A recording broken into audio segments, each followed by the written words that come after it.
ఇంకా ఈ సామాన్ అంతా బయటనే ఉంది. పరిస్థితి చూడండి.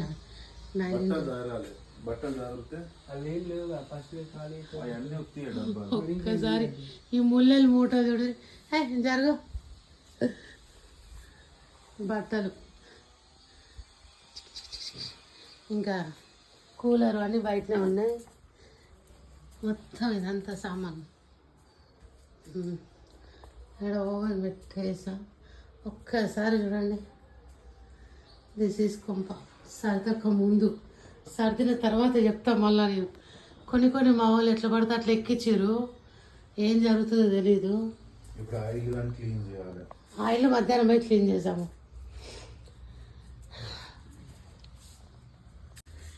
ఇది నా పరిస్థితి. ఈ కంపెనీ ఎట్టుకొని బాగా ఆట ఆడుకుందాం అనుకుంటున్నా. ఇదంతా నా సంత.